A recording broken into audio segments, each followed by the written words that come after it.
The only part where I would disagree with the previous speakers to how far we go back, I say let's go back as far as we can. I would say let us lance this boil, this abscess. Let's get all the pus out and let us start to heal. You see, if we're going to use the 20th century as a yardstick, then we might as well tell 2-3 million people, guys, sorry, this is what it is. I'm not in favor of that. Everything else, I disagree with him. I mean, I agree with him 100%. But I would say let us take this thing back as far as we can. Remember that in South Africa, in 1652, when Jan van Riebeeck got off that boat, he found my ancestors. There's no argument. Even his own history says that.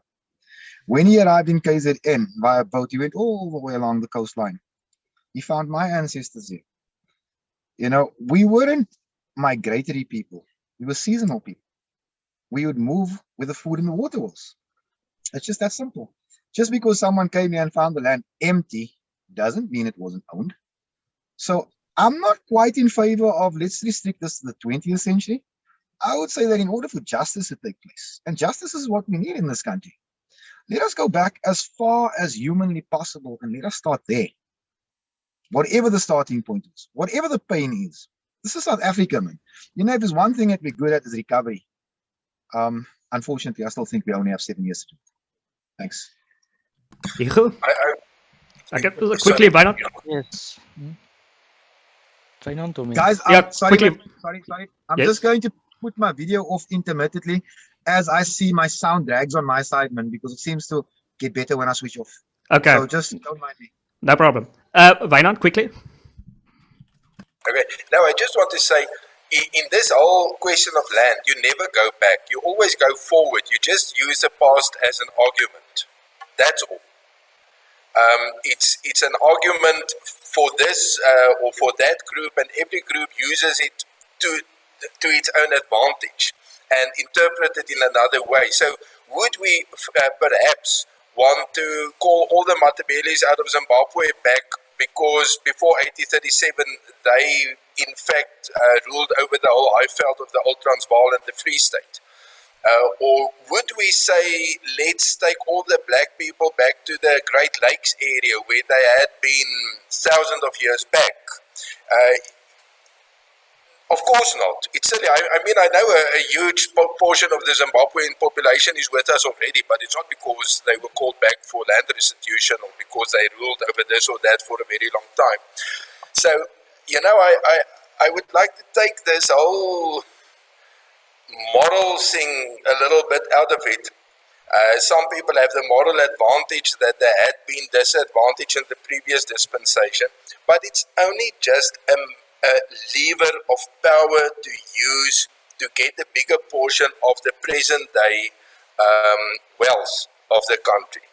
And Afrikaners did the same. The Boer republics was from there to there, and that's all our land. Everyone does it. You don't maybe malignantly misinterpret history. You just see it from your perspective. And that's why I say we are always going to move forward according to the power relations of the day. And, well, that's it. Okay, Hugo, it seems like going that far back is impractical. I think this whole argument is really ridiculous from beginning to end. First of all, I didn't know Wynand was a postmodernist where he said everyone must predict history according to his own interpretation. No, I think just what he said first before he just spoke, I completely disagree with. The idea that black people didn't have a sense of ownership before the Europeans came to Africa is completely false. It's just blatantly false. They owned cattle. They had a sense of ownership. They had markets between them. There's been lots of history being done on that. It's just wrong. So they know but in terms of the land, weren't they thieves? No, I mean, the thing is this, South Africa back then had such a tiny population. So when you say when the Europeans got there, it was in a sense empty, but it wasn't completely empty, okay? So again, if you take the population in 1600, whatever the size it will be, everyone would probably own a square kilometer or two. if you divide it equally among South Africans. And I keep getting to this. We tend to forget how big the population is today. We don't understand intuitively exponential growth. But, all these things aside, whether we go down to 60-50 or whether I can go claim back the Roman Empire when Julius Caesar kicked out my Germanic ancestor, I don't know. What I do know, though, is this. When the Shah of Iran, for example, passed a white revolution, he kicked off the landlords and he gave ownership to the population. It happened in Peru as well, which was the only country to defeat a Marxist homegrown revolution by giving title deeds to everyone under Ananda Versoto. It happened in South Korea. It happened in Northern India. I see no problem in saying let's have a national policy to increase home ownership. Everyone gets to own a home. Everyone gets to own a piece of land, whatever you want. And a shack is not a piece of land and a home. I mean, I think it's very indignifying to people. And I think Fadiel will agree with me on that. So if we have a national policy to say, listen, we want to make every South African a home owner. And sure, there are some people like District 6 in the Cape who were deprived of their houses. They should probably get back what they if their grandparents were kicked out of it. And, whether the state pays and how much we pay, we can dispute those things. It's actually not a lot of money. So I find this debate idiotic in a certain sense, that we are thinking that if you're going to own land, you're going to be rich and prosperous. I see very little evidence for that, frankly.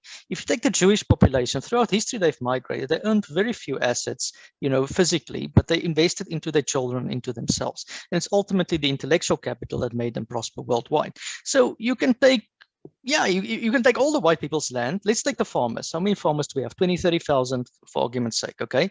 You can only physically replace them 20, 30,000 black farmers, because our land are that big for the agricultural yield to exist, for example. So you run into all these practical problems. My advice is, let's have a national policy that says everyone gets to own a home.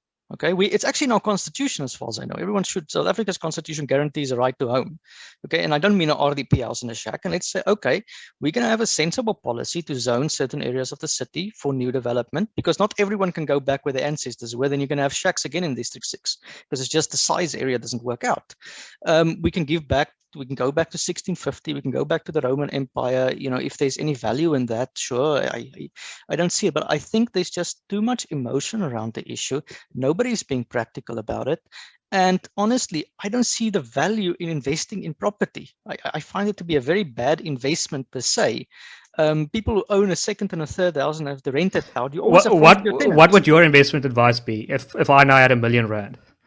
Well, I would invest in it, not in South Africa at this moment, because our economy is so bad. Put it in the growing economies. Put it in Singapore. If you don't invest in acronyms. That's my way. Don't invest in bricks. Okay. If you invest in the acronym called JUNK, you have Japan, the United States, Korea, and the Netherlands.